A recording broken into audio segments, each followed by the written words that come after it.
If you grew up near the Appalachian Mountains, you already know. Folks don't just make up stories out here, they remember them. I'd love to know, where are you tuning in from and what time is it right now? Drop it in the comments. It's wild how many of us are sitting in the dark, listening to the same story, scattered across different corners of the country. Hit the like button and subscribe. It helps more people find their way into these woods. Whether they should or not. Let's start. I was 32 when I finally gave in to the kind of trip my younger sister had been nagging me about since college. Life had worn me down into a careful routine, work, bills, and endless nights staring at glowing screens. So when Megan called with that pushy tone she'd perfected since childhood, I said yes without thinking. She wanted to drag me out to the hills where she claimed she used to camp with friends, to show me a piece of Appalachia I'd never bothered to see. Not the glossy postcard version, she said. The part no one writes about. I wasn't exactly outdoorsy, but she had this way of making refusal feel like betrayal. So I agreed, telling myself maybe it'd reset my brain, maybe even remind me who I was before everything got swallowed up by spreadsheets and the grinding sameness of city life. We borrowed Dad's old sedan and pointed it south from Charleston, cutting through winding roads that seemed to grow narrower the deeper we drove. Megan kept calling out landmarks that made no sense to me. That ridge used to be our lookout, or we'd sneak beer behind that store. But most of what I saw was just sagging barns, rust-flecked trailers, and power lines sagging against the weight of years. I noticed how the air thickened the farther we went, like humidity had mass, pressing down against the roof of the car. She had her arm propped against the window, humming along to some cassette she'd dug out of Dad's glove box. Old bluegrass twang layered with static. I kept fiddling with my phone, trying to map where we were, but somewhere past Gawley Bridge the signal froze. The little arrow marooned in a sea of nothing green. She laughed when I cursed under my breath. "This is what freedom feels like," she said. "Not knowing where the hell you are." By mid-afternoon, the paved road crumbled into gravel without warning. That sound, stones spitting under the tires, scraped against my nerves in a way I couldn't explain. Megan seemed unfazed, pointing out ridges as if the view were a reward for tolerating the bumps. "You don't get this sitting in your office," she teased. The trees grew taller, crowding the edges of the road until it felt less like a drive and more like a tunnel burrowed through living walls. Each bend swallowed the horizon, each curve promising maybe the last shred of civilization before whatever came next. Then the road dropped us into what looked like the ghost of a town. A handful of houses leaned against time, porches splintered, windows patched with plywood. A gas station sat crooked at the crossroads, its sign stripped bare, plastic sheeting slapping against broken glass. I slowed down without realizing. Something about the silence felt staged, like the whole place was holding its breath. "They called these hollers hollow towns," Megan said quietly. "People just walked off when the mines shut. Left dinners on tables, radios still playing." The idea clung to me, unsettling in ways I didn't want to admit. It was like the ground itself had eaten them. We curved out of the hollow, gravel crunching louder as the grade steepened. Around a hairpin bend, the trees broke just enough to reveal a shape slumped by the guardrail. My brain tried to file it under something ordinary, a tarp, a bag of trash, roadkill maybe. But then the outline sharpened into human form. My stomach folded into itself. "Meg," I said, my voice thinner than I meant. "Stop! Someone's there!" She eased the car forward until the figure took shape. A man sitting with knees pulled to his chest, head dangling like it might snap from the weight.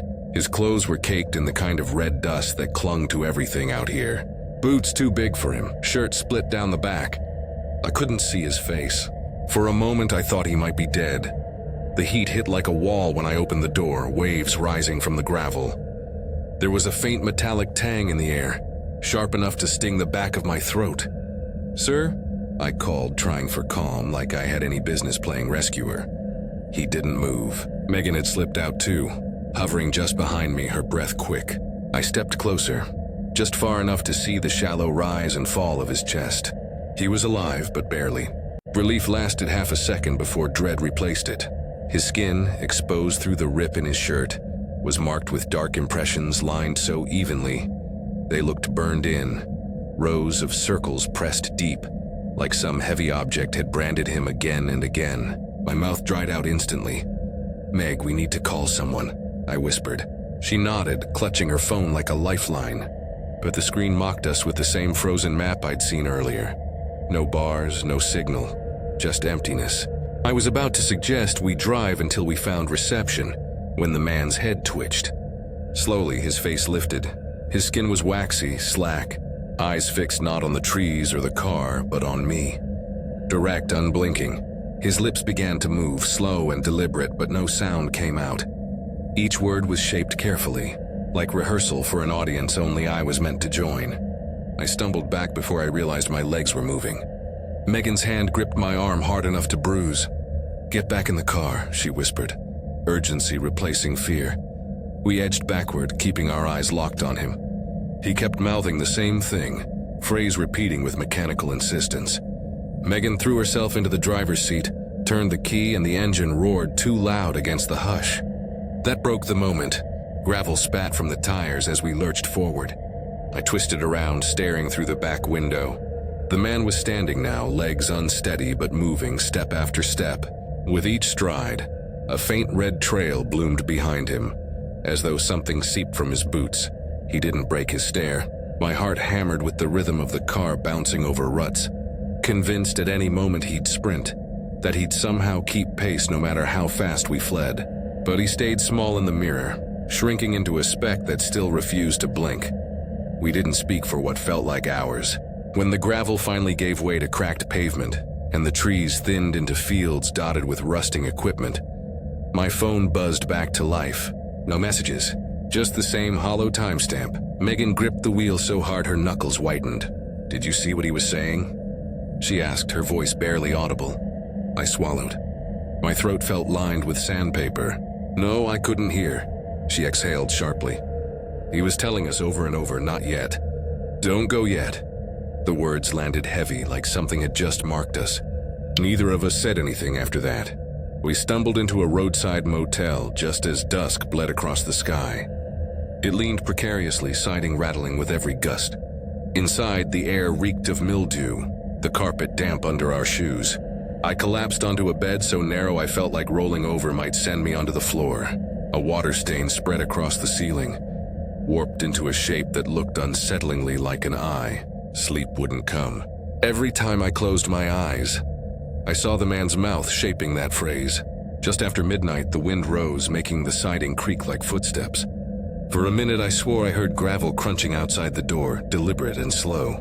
My chest clenched until dawn scraped gray across the curtains. When I finally sat up, Megan was already dressed, bags packed. Neither of us had to suggest leaving.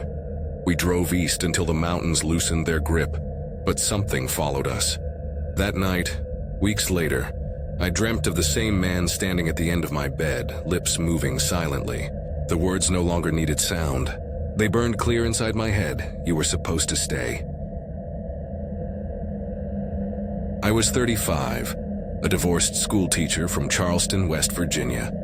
And for the first time in years, I'd decided to take a trip that was just for me. My younger brother used to tease that I was always afraid of the woods. But when you grow up hearing stories about kids who vanished on backroads or strange figures spotted at fire towers, the mountains can feel more like a warning than a welcome. Still, after months of burnout, I thought maybe I'd find some peace in the hills of eastern Kentucky, where a small retreat center promised quiet cabins and forgotten trails. I wanted silence, a break from lesson plans and grading papers, and maybe a chance to prove to myself that the forest wasn't out to get me. I left early, following backroads that twisted like spilled ink across the ridges. I'd skipped the interstates on purpose, thinking I'd absorb some of that scenic charm travel blogs love to rave about. But halfway through my second day, I started questioning the wisdom of that decision. My cell signal had flickered out hours before, and the last town I passed looked more like a ghost village.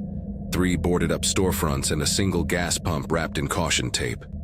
My tank hovered at a quarter, and the paper atlas on the passenger seat seemed determined to mock me with how little detail it actually offered. Every turn bled into another nameless hollow, another narrow stretch of pavement where the trees leaned so close overhead, it felt like driving through a tunnel. I stopped at a gravel pull-off when the road began climbing into a darker slope. It looked like an old timber access, weeds pushing through the ruts.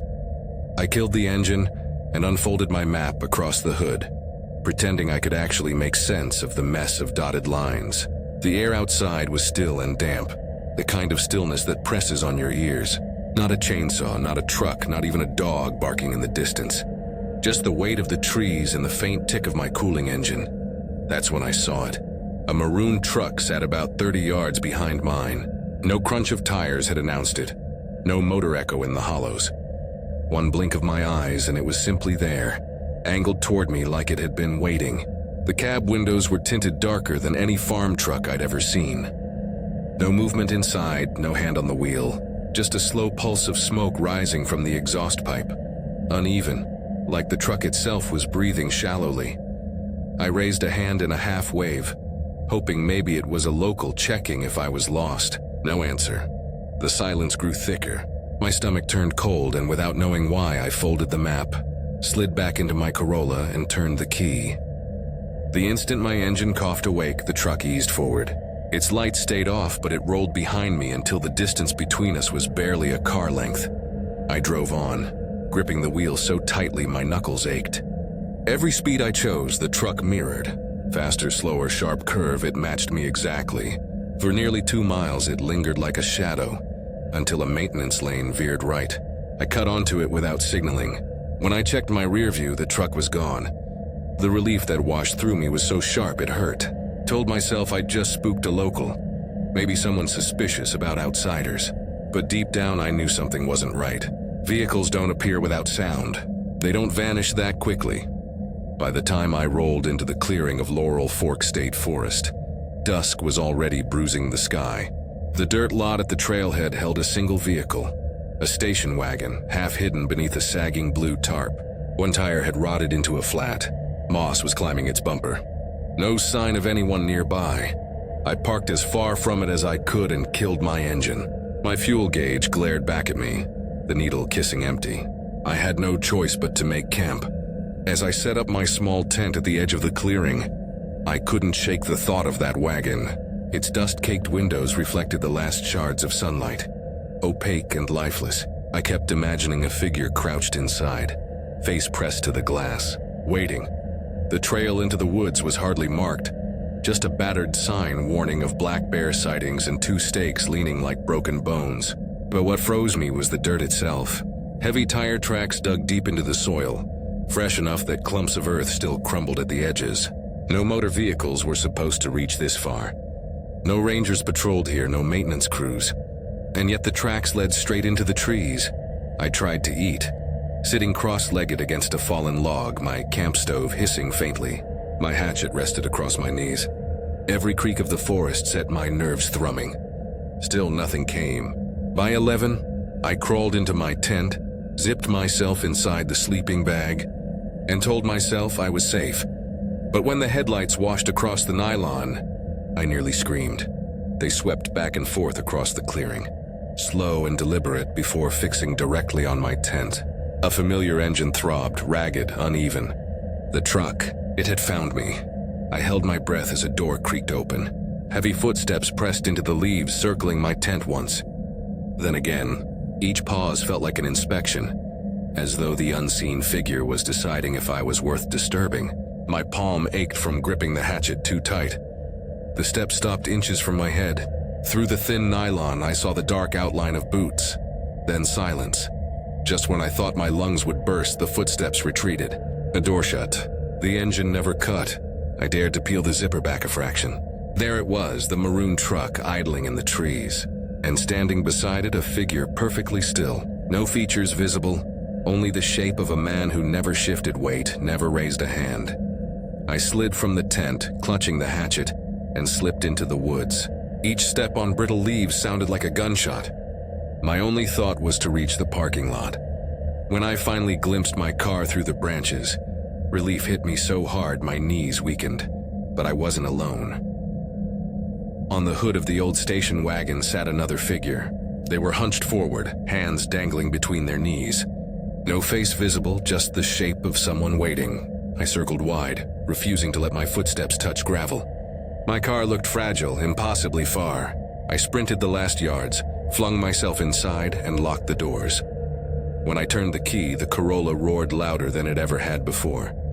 I reversed so fast gravel sprayed against the wagon. The hunched figure never moved. The truck's headlights flared in my rearview as I tore down the road.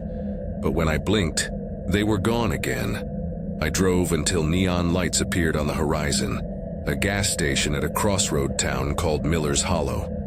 Its fluorescence glared like salvation. I pulled in, hands trembling on the wheel, and left the engine running as I called the county sheriff. The dispatcher's voice was weary, like she'd heard it before. She promised to send someone to check. When I hung up, I noticed a flyer taped beside the pump. Weather faded, curling at the edges, it bore a headline, "The Lantern Men of Laurel Fork." According to the print, drivers had reported phantom vehicles on backroads since the 1960s. Locals said the Lantern Men were once loggers killed in a landslide, their bodies never recovered. They were cursed to wander in borrowed trucks and wagons, luring travelers deeper until the forest swallowed them whole. The edges of the flyer were torn, like someone had tried to rip it down but lost their nerve. I stood there, staring, the gas nozzle trembling in my grip. Behind me, across the highway, 2 pinpricks of light gleamed from the tree line. Headlights, perfectly still, waiting. I was 41. The work was mostly unglamorous. GPS coordinates, soil samples, and long drives through corners of Appalachia that people only remembered when taxes or lawsuits forced them to. This October job seemed simple enough. Evaluate a tract deep inside the Cold Spring Highlands of western North Carolina and confirm whether it was still suitable for wetland restoration. I told myself it would be an easy paycheck and a quiet weekend alone. After years of classrooms, divorce mediation, and the city's constant background roar, the idea of an empty road and an unclaimed forest felt like oxygen. I left before sunrise in my dented Subaru with a thermos of coffee and a stack of printed maps. At first, the drive had that romantic tinge of freedom, mist rising off low pastures, deer flicking their tails at the edge of fields, the mountains ahead like dark sails. But the farther south I went, the older the roads became. Asphalt splitting like old paint, no center stripe, guardrails twisted out of shape. Cell service came and went until it simply vanished. By noon, I hadn't seen another car in half an hour. The last town I'd passed was called Ormsby Ridge, its welcome sign cracked through the middle. The gas pump outside the only store was bagged over with duct tape. I topped off at a self-serve station 10 miles before that, thinking it would be enough. Now the gauge hung at a third. My work order said to take State Route 94 until I found Rook Trail Road, then follow it to a property labeled Parcel 17D, Cold Spring Highlands. I expected at least a gravel lane. Instead, Rook Trail Road was little more than 2 ruts through creeping sumac. I eased the Subaru onto it, the car rocking as brush scraped the undercarriage. Every so often I passed a mailbox so rusted the names had peeled off, or a collapsed shack sagging into the weeds. About 4 miles in, a weather-beaten board nailed to a tree caught my eye. Dead Acre Survey, 5 miles. It looked like it had been painted decades ago, letters washed almost white. Dead Acre. I recognized the name from a single line in the county brief, but had assumed it was an old nickname. Now it felt more like a warning. The last switchbacks clung to the ridge so tightly my palms sweated on the wheel. No shoulder, no space to turn around. The forest pressed in, hemlocks leaning overhead, laurel thickets tightening on either side. I repeated out loud that it was just a job, that if anything went wrong, I'd back down carefully. But part of me knew there was nowhere to go but forward. When the woods opened, the sight startled me. Not a farmhouse, but a squat stone building with a rust-colored metal roof, more like a defunct ranger station than a home. A low stone wall ran along its front, most of it tumbled into moss. I parked beside the wall and cut the engine. The silence that followed was total, like stepping into a vacuum, Even the breeze had died. For a moment I sat with my hands still on the key, listening to my own heartbeat. I told myself this was no different from the other parcels I'd surveyed. Just a structure to photograph and some GPS points to log. I slung my camera over my shoulder and walked the perimeter.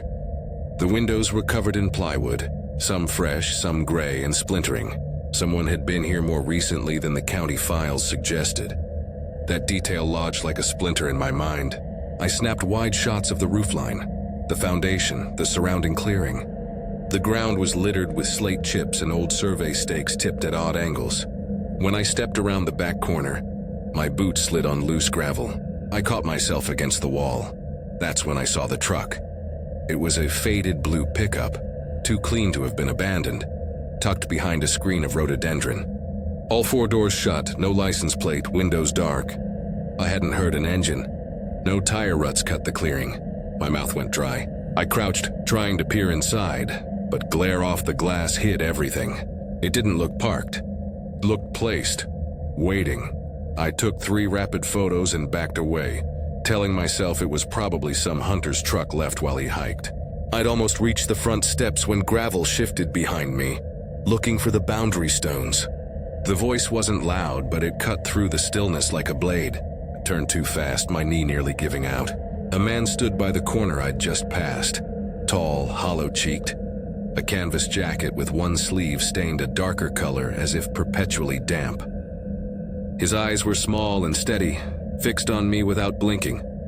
"County Reclamation Survey," I said, holding the camera like a badge. He tilted his head, studying me as though I'd spoken in another language. "That your car up front?" he asked. "Yeah," I managed. He didn't nod or smile. After a few seconds, he simply turned and slipped behind the corner without a sound. I stood frozen, every instinct screaming not to follow. Slowly, I forced my legs to move toward the Subaru. Inside, I locked the doors so quickly my thumb fumbled the button. The blue truck remained still. No sign of the man. I backed out and crept down the rutted lane, checking every mirror. For a while, the forest flattened into something like normal woods. My heartbeat steadied. I told myself I'd finish the paperwork later, send someone else out for the photos. Then I saw another sign nailed to a tree. Dead Acre Survey, 3 miles. My foot hit the brake. I hadn't turned around. No junctions, but the sign now pointed forward, not back. I eased on, repeating that it was just an old marker. But 20 minutes later, the same stone building appeared through the trees. Same wall, same boarded windows, same blue truck hidden behind the rhododendron. This time I didn't stop. My stomach went sour, metallic. The lane switchbacks tightened, the trees bending inward until my headlights seemed to bounce off bark on both sides. The GPS unit on my dash spun uselessly, stuck on recalculating. Dusk came down like a lid. Shadows thickened in the hollows, erasing what little sense of direction I had. Every curve felt like the last. I glimpsed the roof again and again as if the building were circling me, not the other way around. At one point, I passed a rust-streaked sign bolted to a boulder. Survey line closed beyond this point, 1978. The letters were half swallowed by lichen. My fuel gauge slid toward empty. When a different strip of pavement finally appeared, cracked but broader with a faint glow ahead, I almost laughed. The lane spat me into a gravel lot in front of a convenience store whose sign read, "Tolliver's Stop," in hand-painted letters. One gas pump leaned at an angle like a drunk. I parked under a flickering light and went inside. The woman at the counter looked up, her expression calm but strangely resigned, like someone waiting for bad news that has already arrived. "You look pale," she said. "Got turned around on the old survey road?" My voice cracked. "I've been trying to find parcel 17D, Dead Acre, I guess." She tilted her head, listening to the wind outside. "Not a place you want to be poking at after dark," she said finally. I didn't ask what she meant. I didn't want to know. I bought a bottle of water and stepped back out. The air felt heavier than it had inside the store, like a storm was gathering even though the sky was clear. I sat in the Subaru with the engine off, hands trembling on the wheel. When I looked at the paper map, a small printed note caught my eye in faint gray text. "Property under historical dispute. No active road access. See Lost Survey of 1978. Lost Survey. My graduate advisor had once mentioned that case. A team of state contractors who disappeared while mapping the Cold Spring wetlands. No bodies ever found, only their vehicles parked and empty, engines still warm. A sound made me look up. Across the road, 2 pinpoints of blue light gleamed from the tree line at headlight height. They didn't move. I twisted the key. The Subaru coughed, then roared awake louder than usual. I put it in gear and pulled onto the cracked pavement. In the mirror, the blue light stayed fixed like eyes. The road unfurled west toward the interstate. I drove without stopping, not even to check the fuel. As the first hint of sunrise broke, I risked a glance at the rear view. The highway behind me was empty. No truck, no lights. Just asphalt falling away into mist. I reached my apartment in Roanoke mid-morning. The paperwork for Parcel 17D sat untouched on the passenger seat. I left it there while I showered, telling myself sleep would clear the fog from my mind. But when I came back down, the map had slid onto the floor. A smear of mud crossed the page where no mud had been before, like a thumbprint pressed from the inside. For weeks afterward, I dreamed of the man with the damp sleeve and the blue truck that never left tracks. In the dreams, I'm back at the stone building, camera in hand. But when I turn the lens toward it, the plywood windows lift like eyelids. What they show inside is a room full of survey stakes hammered into the ground. And every stake bears my name. I never filed the report. The county closed the contract for non-compliance and reassigned the parcel. But sometimes, driving back roads on other jobs, I glimpse a flash of blue through the trees, or a weather-beaten sign promising a place that shouldn't exist anymore. And I know if I followed it long enough, the road would fold back on itself until the Cold Spring Highlands swallowed me like it did the Lost Survey. I was 39, recently widowed, and working as an assessor for a historical preservation nonprofit that partnered with small Appalachian counties. My job was to document old parcels, mark foundations, and decide if there was anything worth protecting before the land went up for sale or redevelopment. That October, I was assigned to survey a patch of property in the northern Allegheny Ridges, near a stretch of road locals called Hensley Spur. I'd never heard of it. The folder was thin, just a single page with coordinates, a blurred photocopy of a hand-drawn map, and a note about previous survey attempts incomplete. I needed the work, and I told myself the trip would keep me occupied during the anniversary week I'd been dreading. Anything was better than sitting in that quiet apartment with memories hanging on every wall. I packed light, the usual survey gear. 2 changes of clothes, a sack of dried fruit, and a bottle of bourbon I wasn't proud of. My car was a beat-up Jeep Liberty that burned oil, but hadn't yet betrayed me. I left Morgantown before dawn and drove south. The first few hours were uneventful. The highways were mostly empty except for the occasional logging truck. By late morning, the lanes narrowed to cracked 2-lane ribbons that clung to the contours of the hills. The GPS app on my phone went silent after Orly, a town so hollowed out, it looked more like a museum exhibit of failure than a living place. A sun-bleached banner still flapped above its single store. Fall Jamboree 2007. The deeper I went, the older the roads became. Gravel replaced asphalt, then gave way to a clay track choked with weeds. I pulled over to check the directions. On the hood of my Jeep, the map looked more like a sketch on a napkin than a guide. The dotted line that marked Hensley Spur was faint, nearly erased. I traced it with my finger, trying to convince myself I hadn't missed a turn. The wind stirred the paper, and for a second I swore I heard a voice in it. Just a scrape of sound like someone whispering from underwater. I shook it off. I drove on until the track bent uphill in a broad curve. The woods closed in like a jaw. Branches clawed at the sides of my Jeep, and the undercarriage groaned as if the earth itself wanted me to stop. My chest tightened. I thought about turning back, but there was nowhere to reverse without scraping into a ditch. Forward was the only option. At the crest of the hill, the land leveled into a clearing. What stood there made me slow the car to a crawl. It wasn't a farmhouse or a barn, but a low brick schoolhouse or what remained of one. The windows were sealed with plywood, and the bell tower had collapsed inward, leaving a jagged hole in the roof. The foundation stones bulged outward, as if something had pressed against them from below. I pulled to the edge of the clearing, cut the engine, and sat with my hands on the steering wheel. The silence that followed was suffocating. No birds, no insects, just the faint ticking of cooling metal. I forced myself out with my clipboard and camera. The ground was littered with old pencils, erasers hardened into pebbles and rusted milk caps. Children must have once filled this place with noise, but now it looked more like a tomb. I circled the building, snapping photos. One of the plywood sheets on the back window was fresh, cut from newer lumber. That meant someone had been here, recently enough to worry me. I crouched to log the coordinates when I noticed a marker in the dirt 10 yards from the foundation. At first I thought it was just a post, but as I brushed away leaves, the shape resolved into a wooden cross, about 2 feet tall, pale and sharp-edged as if freshly cut. Around its center was tied a strip of crimson cloth that fluttered once before lying flat. I froze. I hadn't seen it from the Jeep. It wasn't weathered.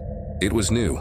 I backed away, telling myself it could have been part of a local hunting ritual, maybe a marker for deer drives. But as I straightened, my eyes caught something else. Behind a stand of scrub oak, a black sedan sat angled into the weeds. No plate, no dust, no webs in the wheel wells. Too clean to have been abandoned. The glare off the windshield hid its interior. It looked posed as if it had been placed there for me to find. I turned too fast, almost stumbling. That was when I heard gravel shift. "You're measuring the wrong ground." The voice came from the far corner of the schoolhouse. A man stood there, tall but gaunt, his coat sleeve damp and darker than the rest of the fabric. His face was pale and thin, eyes fixed on me without blinking. "County records," I stammered, holding up the clipboard like it was a badge. "Just documenting?" He tilted his head, studying me with the detached calm of someone considering whether or not to speak. "That your Jeep?" I nodded. My throat was dry. He didn't respond. He turned, slipped behind the corner, and was gone. No footfalls. No sound at all. I forced myself to walk slowly to the Jeep, though every nerve screamed to run. Inside, I locked the doors and checked every mirror. The sedan remained still. No man, no movement. My chest ached with every shallow breath. I put the Jeep in gear and edged down the track. Relief swelled as the trees thickened, hiding the clearing. My speed picked up.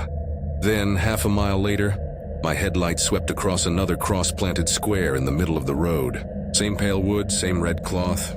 I slammed the brakes, hard hammering. The thing hadn't been there a moment before. I swung wide to avoid it, tires spitting gravel.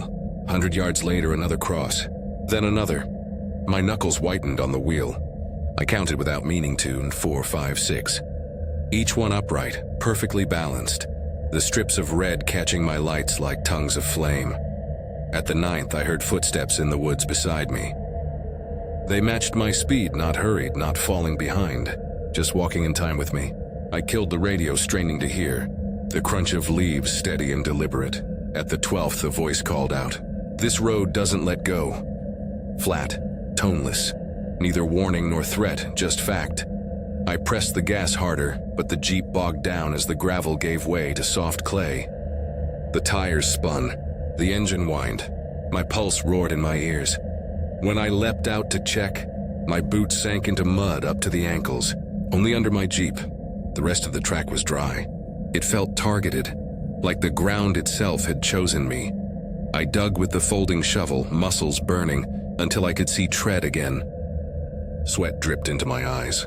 When I tried the ignition, the Jeep coughed once, twice, then caught. The tires sucked free with a groan, spattering mud across the fenders. I reversed hard, desperate to keep momentum. That's when I saw it in the mirror. The schoolhouse roofline loomed against the trees again. Same collapsed tower, same boarded windows, same sedan glinting in the weeds. I hadn't turned. I hadn't reversed far enough. Yet here it was, waiting. My stomach turned sour. I gunned the Jeep forward, refusing to look at the crosses. The track twisted tighter, folding over itself until it felt like I was driving in circles. The sky bled from dusk to black. My headlights revealed only the next curve. The next set of trees leaning inward, as if the forest itself were funneling me back. When the road finally spit me into a gravel lot lit by buzzing fluorescence, I nearly cried. A convenience store, Collins Supply stenciled on its warped sign. A single pump leaned crooked under the canopy. I parked beneath the light and stumbled inside. The woman at the counter was older, her hair braided and streaked with gray. She looked at me with calm resignation, like she'd seen me before. "You came down Hensley Spur," she said, not asking. I nodded. My voice cracked. "I was sent to survey Parcel 17. Her eyes flicked toward the door, then back at me. 17 never closes. That's why they call it the Dead Acre. Folks tried to measure it. Never came back right, I swallowed hard. What do you mean, never came back right? She didn't answer, just pushed a bottle of water toward me. Don't go back after dark. I drove west at dawn, bleary and hollow. The county paperwork sat unfinished on the passenger seat. I told myself I'd return it with a note about incomplete access. I didn't mention the crosses or the voice in the trees. Some truths were better left unfiled. 2 weeks later, I dreamed of the schoolhouse. In the dream, the windows weren't boarded. They blinked open like eyes. Inside, survey stakes rose from the dirt floor, each carved with names. Some I didn't know. One was mine. When I woke, sweat-soaked and shaking, the map from that file lay on my kitchen table where I hadn't left it. A smear of wet clay streaked across Parcel 17. A thumbprint, not mine. I threw the map away the next morning. But sometimes on lonely drives, I still see fresh wooden crosses at the edge of the road. Always pale, always with that strip of red.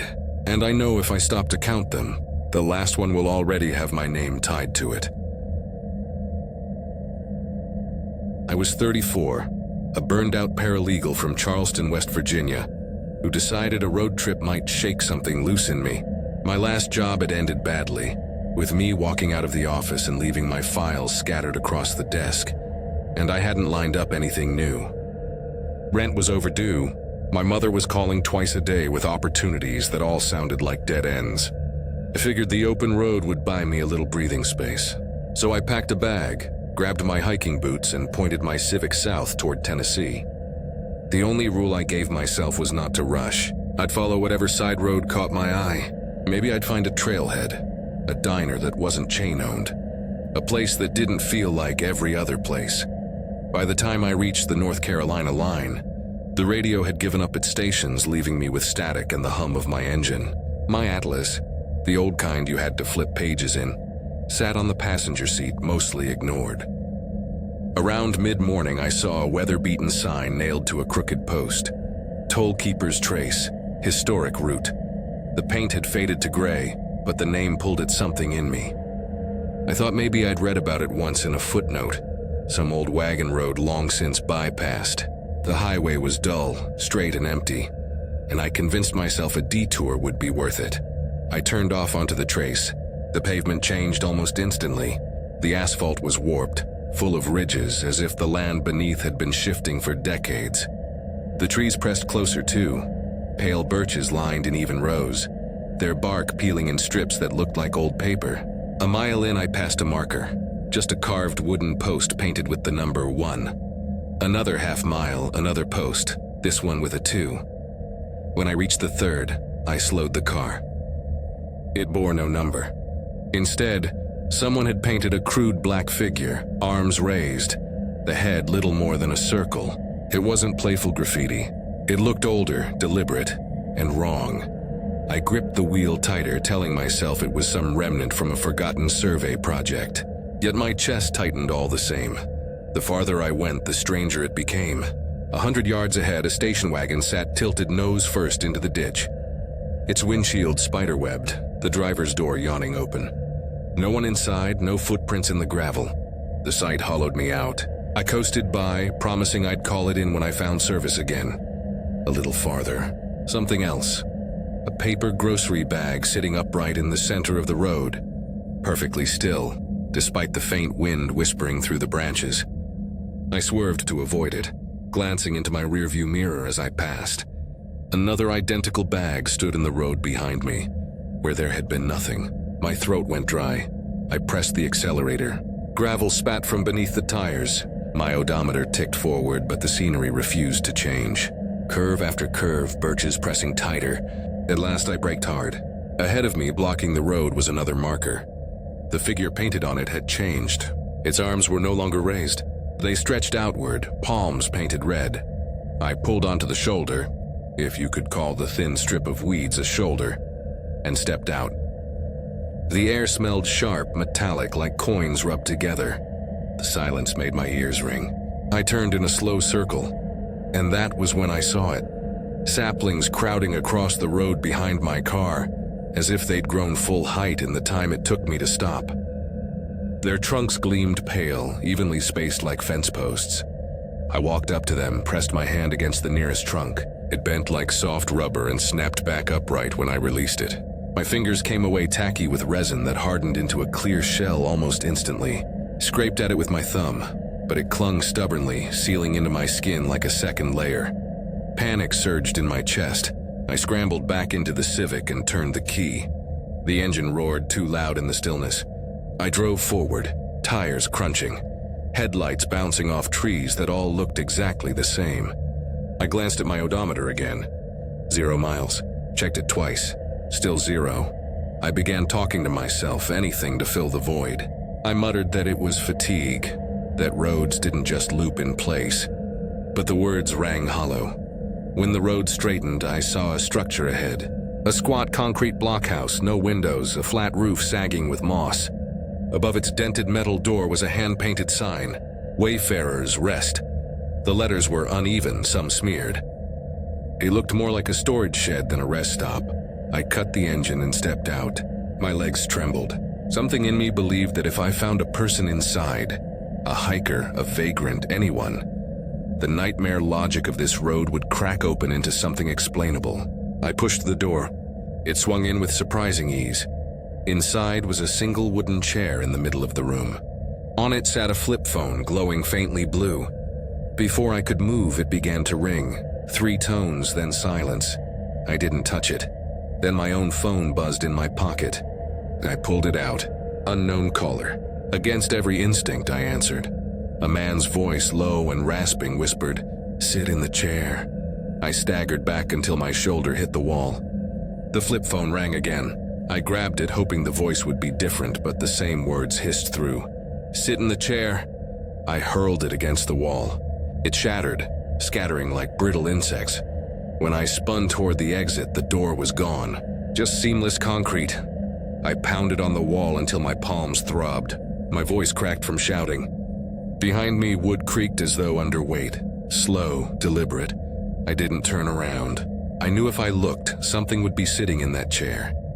I pressed my forehead against the wall, whispering over and over that I was leaving, that I wasn't staying. When I opened my eyes, the door was back. I lunged for it, flung it open, and bolted into the night. The gravel road stretched before me, unchanged. I didn't care. I sprinted for the Civic, slammed inside, and drove at the first break that looked like a turn. For a few moments, nothing changed. But then the gravel gave way to fractured pavement, then to asphalt scarred with potholes. Finally, impossibly, I burst out onto a wide highway under buzzing streetlights. Relief nearly buckled me. I pulled into a gas station, trembling so badly I could hardly work the pump. The fluorescent canopy lights looked heavenly, clean and safe. I leaned against the car, forcing deep breaths, waiting for my hands to stop shaking. That was when I saw the notice taped to the side of the pump. Weather faded, curling at the edges. The tollkeeper's trace. Travelers report repeating roads, phantom markers, and the tollkeeper's chair. Survivors warn, never sit. The toll is always collected. I ripped the flyer down, heart pounding. My thumb still carried the hardened resin, the clear shell that hadn't flaked away.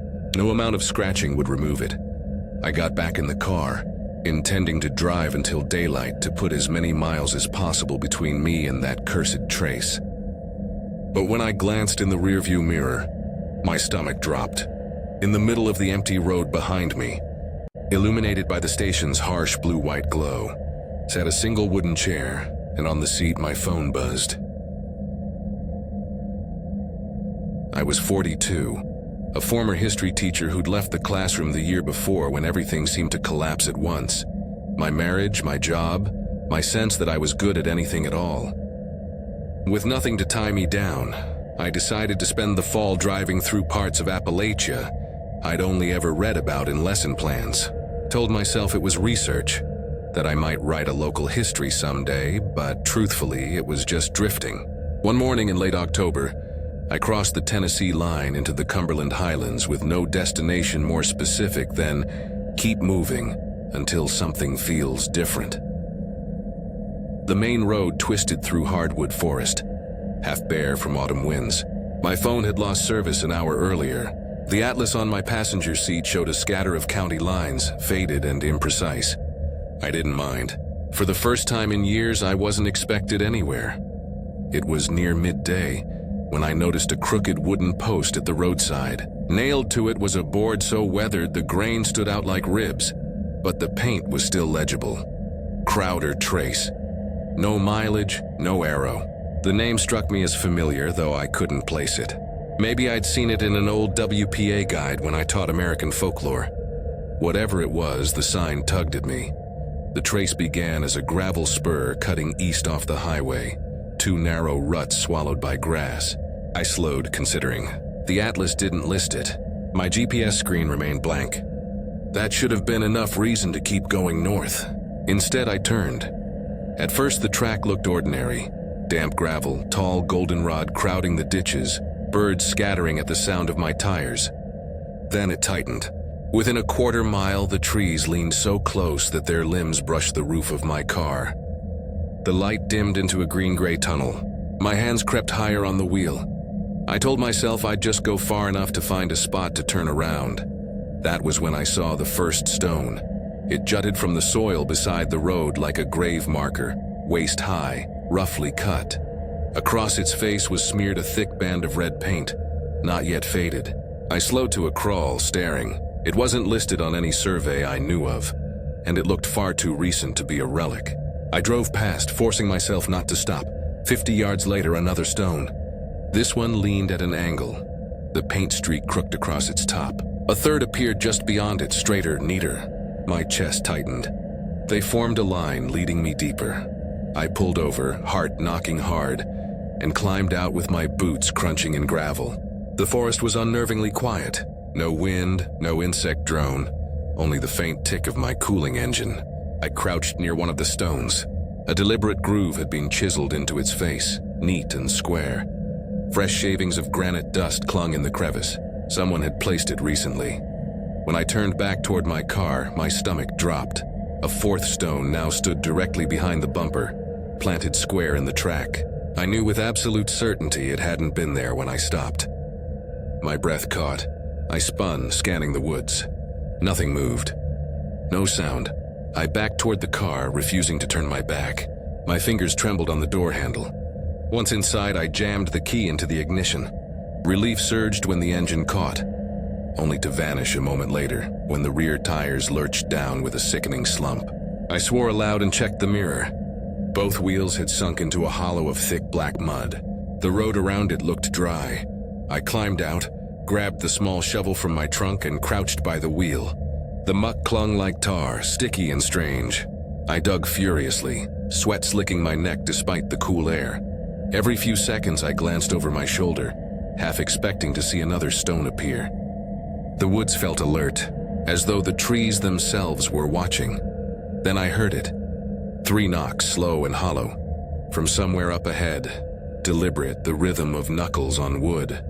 I froze, shovel suspended. The sound ceased. My pulse thudded so loud I could barely hear myself think. I eased upright, scanning the rut stretching into the trees. No one, no movement. The knocking had been close, though. Too close. I left the car, slung my pack over my shoulder, and started walking. My brain had simplified to one command: keep moving forward. The track narrowed to a tunnel of birch and hemlock. Another stone appeared in the center of the path, forcing me to step around it like it might burn me if I touched it. 10 yards later, another, each one capped with that slash of paint. The knocks resumed, and always 3, always measured. Now to my left, then behind, then ahead again. As though something unseen paced me, circling just out of sight. Once I glimpsed fabric fluttering, a strip of pale cloth tied to a branch. It rippled once, then stilled, too deliberate to be wind. My legs felt weak, but I kept moving. At last the trees opened into a clearing. In its center stood the skeleton of a stone building, maybe once a chapel or schoolhouse. The roof sagged inward. All the windows were bricked over from the inside. Boot prints tracked through the mud to the doorway. The air smelled of ash, though nothing burned. I didn't dare enter. I skirted the ruin's edge, throat dry, and found the track again on the far side. The knocking followed, patient, unhurried. Dusk crept down like a shroud. The path climbed steadily, my thighs burning as I pushed uphill. Just when my resolve faltered, I saw open sky through the branches. I stumbled onto cracked pavement. A highway, silent and empty in both directions. My relief was so fierce I nearly wept. I turned back once. A figure stood at the tree line where the trace ended. Tall, unmoving, no features. Just the shape of a man cut from shadow, watching. Headlights bloomed behind me. A pickup slowed, brakes hissing. "You all right out here?" the driver called. His accent was thick mountain. I tried to answer, but my voice cracked. "Somebody else with you?" he asked, peering past me toward the trees. I shook my head quickly and climbed into the cab without looking back. The truck pulled away. My hands wouldn't unclench from the strap of my pack. At a gas station in the next town, I finally forced myself to speak. The attendant, an old woman with hair the color of steel, listened without interruption. When I mentioned the stones and the knocking, her expression changed, like I'd confirmed something she already knew. "Crowder Trace," she said. "You walked the old surveyor's road. In 37, a crew disappeared trying to chart it. Folks say the stone knockers marked their graves one by one. If you hear the knocks, it means they've counted you too." I left her store shaken, but part of me still clung to rational explanations. Maybe I'd been exhausted. Maybe the stones were some property boundary. That night, in the cheap motel room where I tried to sleep, I finally dozed off near dawn. I woke to 3 knocks against the headboard, slow, deliberate, patient. I was 37, recently laid off from a small museum job in Knoxville, and I'd been telling myself for weeks that I needed to get out before I drowned in my own routine. I wasn't a surveyor or a cartographer, just a restless man with too much time on his hands, and a half-baked plan to write a travelogue about forgotten Appalachian roads. I convinced myself it might turn into a book, though mostly I wanted a reason to keep moving. My friends had settled into marriages and mortgages. I had a second-hand Corolla, a notebook, and a trunk full of gas station snacks. That September, I steered north through the Cumberland foothills, chasing old side routes the maps barely acknowledged anymore. My only real goal was to find what locals called Copperwood Trace, a road whispered about in half a dozen county histories. Each mention was vague: abandoned logging trail, old toll route, or something darker. But the name alone stuck with me. Copperwood, it sounded like something out of a ballad. By early afternoon, I'd been rattling along gravel lanes for hours. The GPS had surrendered long before, and my phone showed nothing but SOS. I wasn't alarmed. Losing signal was expected in hollows like these. The quiet was almost pleasant at first, a relief from the constant hum of town life. But as the miles stacked up, a subtle pressure grew in the silence, as though the woods were holding their breath. I found the turn by accident, 2 ruts pushing through a stand of pine, half hidden by vines. A crooked plank leaned against a rock with the word copper burned into it. That was all. The atlas didn't mark it, but I knew immediately I'd found my trace. The Corolla groaned as I nosed it into the ruts. Branches clawed the sides. The dirt under the tires was dry at first, then firmed into hardpack, but every bump vibrated through my seat. I rolled the windows down for air, and what hit me was heavy and metallic like damp coins. The forest pressed close, pale ash trunks standing in unnervingly even rows. Half a mile in, I spotted the first oddity. A post stood on the shoulder, capped with a rag of gray cloth that fluttered once before going still. I slowed, leaned across the wheel. The wood looked new, splinters pale against the darker bark. Another post appeared 100 feet later, then a third. This one planted right in the middle of the track, daring me to stop. I pulled to the side, killed the engine, and stepped out. The quiet was suffocating. No cicadas, no breeze. The air clung damp to my skin. Up close, I saw the groove carved into the post's surface. Neat, deliberate. Not an accident. I snapped a picture with my dead phone out of habit, though the screen stayed black. When I turned back to the car, my stomach dropped. Another post had sprouted directly behind it, perfectly upright. I hadn't heard a sound. My pulse thundered. I forced myself to move steadily, climbed into the driver's seat and twisted the key. The engine caught, and then the rear tires sagged as though the earth had swallowed them. I leapt out, heart hammering. Beneath the wheels, the dirt had collapsed into thick black muck. The rest of the road was dry, firm. Only under my car did it look like tar. I dug with the emergency shovel until my arms burned. Each scoop reeked of something acrid like wet ashes. That was when I heard it. 3 knocks, slow, hollow, from somewhere ahead in the trees. I froze, shovel trembling in my grip. The knocks came again, steady, deliberate. Not wind, not echo. Someone, or something, was answering. I dropped the shovel, slung my pack over my shoulder, and started walking. The thought of waiting in that trapped car felt worse than facing the woods on foot. The track narrowed, the ash trunks crowding tighter. Posts appeared at intervals, each marked with the same carved groove. The knocking followed me, sometimes ahead, sometimes to the side, always 3 beats. Once a shape shifted between trunks, a flicker of pale fabric vanishing when I turned. After what felt like an hour, the path spilled into a clearing.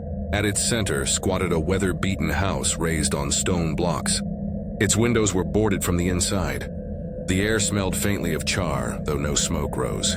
Boot prints darkened the mud leading up the porch steps. My legs carried me closer before my mind caught up. The porch sagged under my weight, boards groaning. The front door stood cracked open just an inch, enough to reveal a wedge of black interior. I froze there, pulse slamming in my ears, every instinct screaming that if I crossed the threshold, I wouldn't come back. A rustle behind me broke the trance. I turned. By my car, impossibly far back down the road, a woman now stood. She wore a faded gown the color of soot, her hair stringy and long. Her face was hidden, but her jaw moved as though chewing. She swayed once, then stilled. I stumbled backward off the porch, boots slipping in mud. When I looked again, she was gone. Only the posts lined the edge of the clearing, their cloth rags twitching faintly, though the air was still.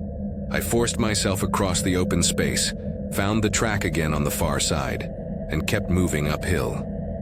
The knocking resumed, closer now, following my rhythm.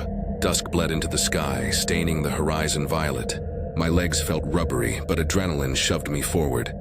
At last, the trees broke. I staggered onto cracked pavement, an old highway spur, and collapsed against the guardrail. Relief surged hot through me. The forest ended abruptly as though cut with a blade. I turned once, just once.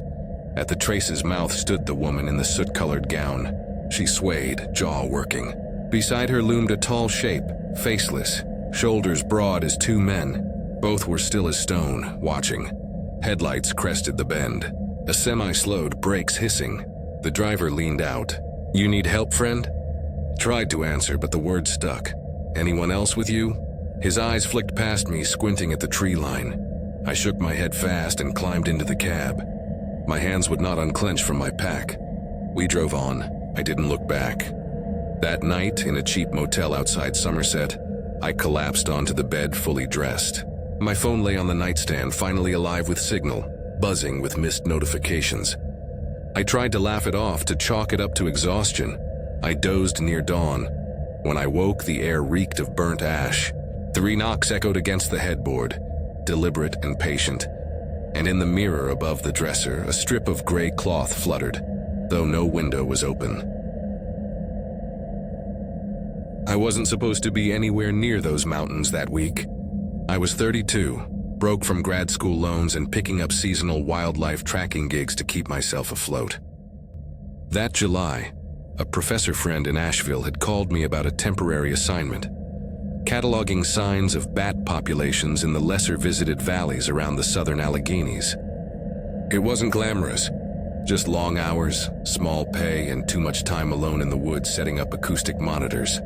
But it meant gas money, and gas money meant I could keep chasing my half-formed dream of writing, anything that proved all my wandering wasn't a waste. My truck was a dented Ford Ranger with a bed, full of gear and a temperamental starter, the kind of vehicle you whisper encouragement to every time you turn the key. I'd been 3 days out already, bouncing between Forest Service roads, filling notebooks with coordinates and blurry photos. The pattern was always the same: long stretches of silence, maybe a whitetail bounding off through brush, maybe an abandoned shed sagging under ivy. Nothing remarkable until the shortcut. I'd finished late at one site, fumbling with equipment while the light drained fast behind the ridges. A colleague had drawn me a map in blue ink, promising me a local's path that would shave an hour off my return. His voice had carried that casual certainty of someone who didn't have to actually drive it. By the time I folded the map across my lap, twilight was already thick, and my gut told me I should have turned back toward the main highway. But I was tired. The gas gauge was flirting with E, and the thought of knocking an hour off felt too tempting to resist. The turnoff looked like nothing more than a hunter's trail, 2 parallel ruts vanishing under a canopy of beech and poplar. A weather-stained plank leaned on a post at the entrance. I could still make out the words scrawled in dark paint: Ashbury Trace. The name struck something faintly familiar. I'd read once about a settlement that had stood here in the 1800s, wiped out in a single season by fire. The details escaped me, but the name lingered like a warning. I hesitated long enough to notice how quickly the air grew heavier when I idled there. Then, stupidly stubborn, I eased forward. The first mile was tight but manageable, just branches scraping the mirrors and the occasional jolt of rocks under the tires. The forest was dense, unnervingly uniform. The trees stood at near-perfect intervals, their trunks a pale gray that reflected my headlights like bone. I kept expecting the road to curve, to dip, to show me something different, but it stretched on like an endless hallway. That was when I saw the cloth, a strip of white fabric tied carefully around a sapling, clean enough it looked new. I slowed, leaned closer. The edges fluttered once, though the air through my cracked window felt still and heavy. I passed it, checked the mirror. Nothing behind me but darkness. Minutes later, another appeared, this one bright red. Then a third yellow, tied in the exact same knot. Each marker sat about 20 yards apart, marching into the trees like breadcrumbs meant for someone else. I pulled over, engine idling, and stepped out with my flashlight. The silence was suffocating. No crickets, no owls, not even the whisper of leaves. I walked to the nearest cloth. It was tied with a practiced hand, neat and deliberate. At the knot's center, the bark beneath had been carved with a symbol. 3 vertical lines intersected by 1 horizontal slash. My stomach clenched. I backed toward the truck, every nerve screaming at me not to look away from the tree line. Nothing moved, but I swear I felt eyes on me.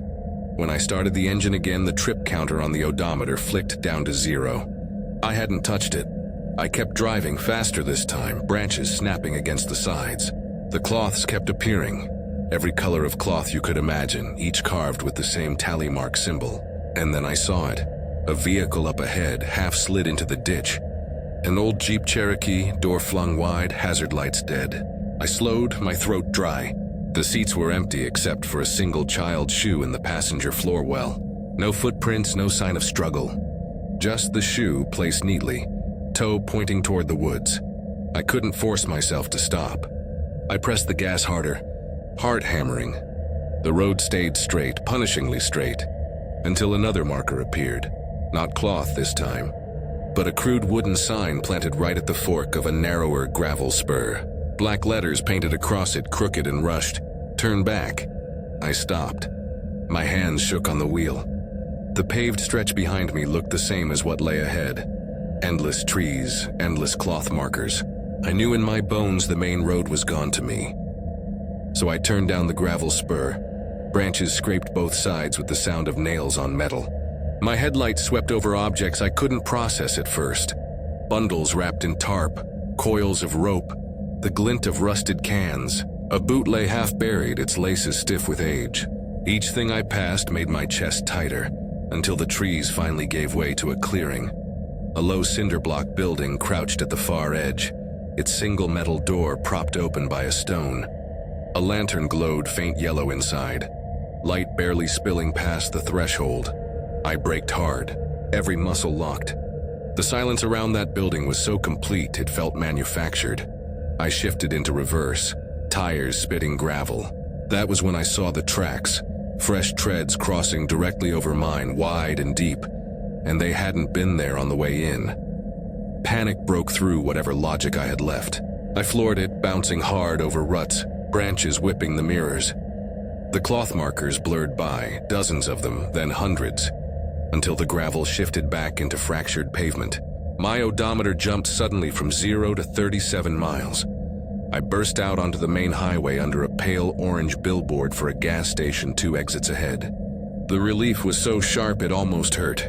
At the station, fluorescent lights hummed overhead. I stumbled inside, bought a coffee I didn't drink, and sat in my truck for nearly an hour, shaking too hard to put it in gear. My phone lit up instantly, buzzing with missed calls and texts, as if none of it had happened. But here's the part I've never said out loud. When I looked down at my wrist as I steadied the cup, there was a strip of white cloth tied there in the same knot, carved with the same tally mark. I don't remember touching it. I don't remember how it got there. And no matter how many times I cut it off since, I always wake the next morning to find it tied back on. I wasn't anyone important, at least not anymore.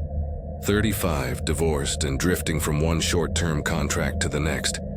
I'd learned to make peace with jobs that kept me invisible. That September, I was working as a wildlife corridor researcher for a nonprofit that barely had enough funding to pay me mileage. My task was straightforward: trace and document old disused county routes in the northern Appalachians. Roads long since abandoned to trees, but still cutting through habitats like forgotten scars. In theory, I was supposed to log them, photograph them, and write a brief report about their impact on animal migration. In reality, it was just another way to spend days alone in a truck, far from anyone who cared where I was. I set out from a cheap rented cabin near Haversfield with enough supplies to last 4 days. Instant coffee, canned soup, a notebook full of maps, and a sleeping bag in case I couldn't make it back before dark. The morning fog clung low over the ridges when I left, turning the field silver. By mid-afternoon, I'd already logged 6 forgotten stretches of pavement.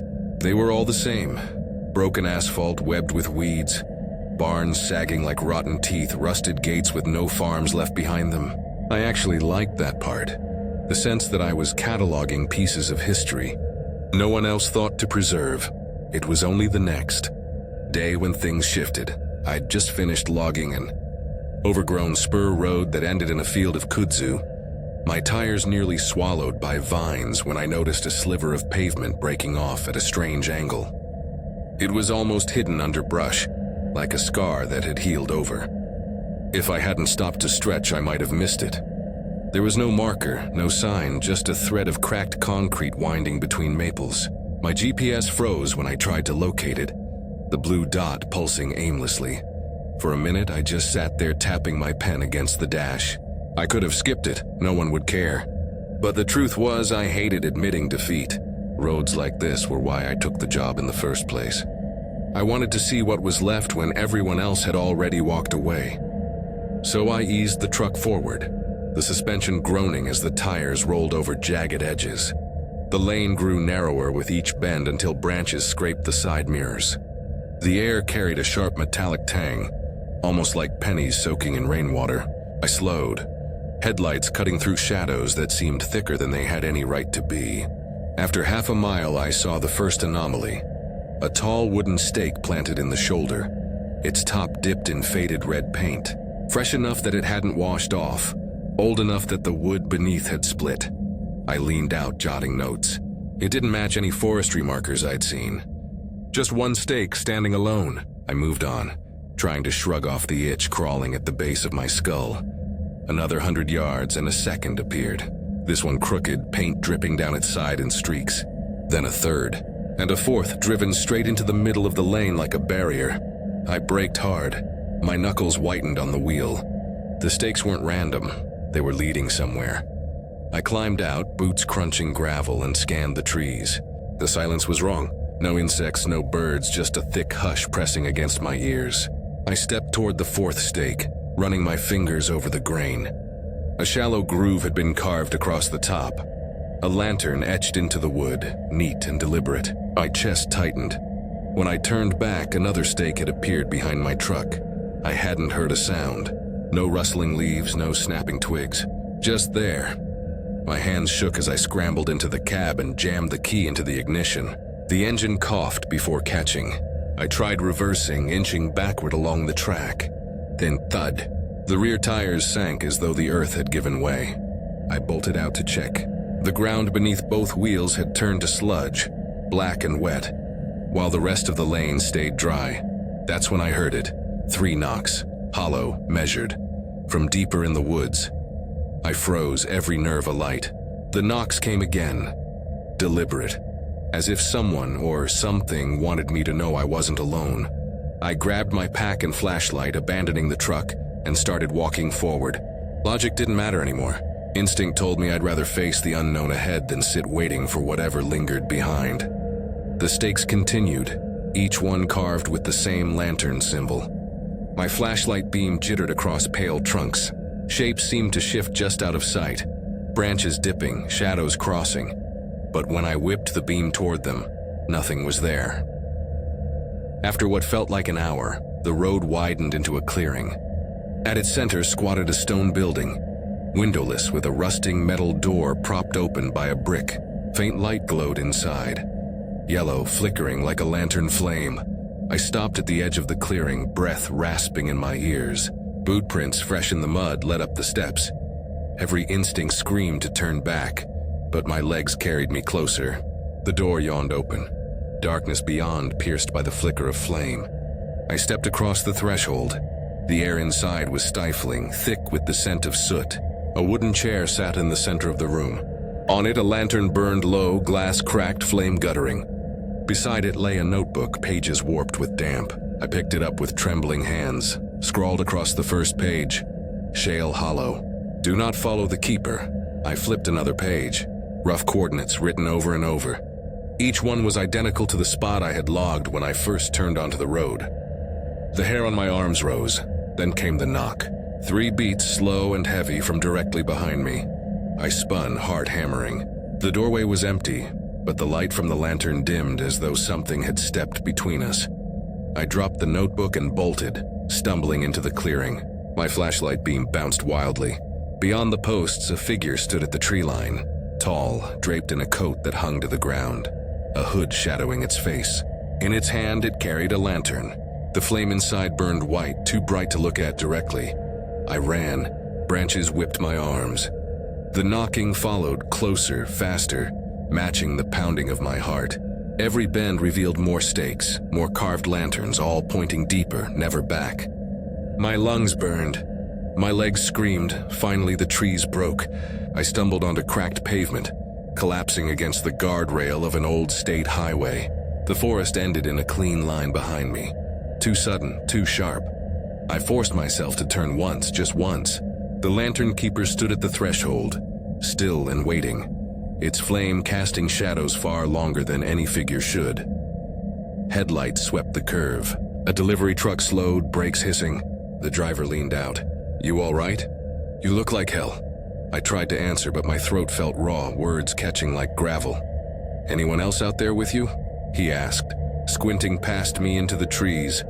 I shook my head hard, climbed into the cab, and clutched my pack like a lifeline. He drove me into town, radio murmuring faint country static. I didn't look back. At the motel that night, I dumped my gear on the bed and reached for my notebook.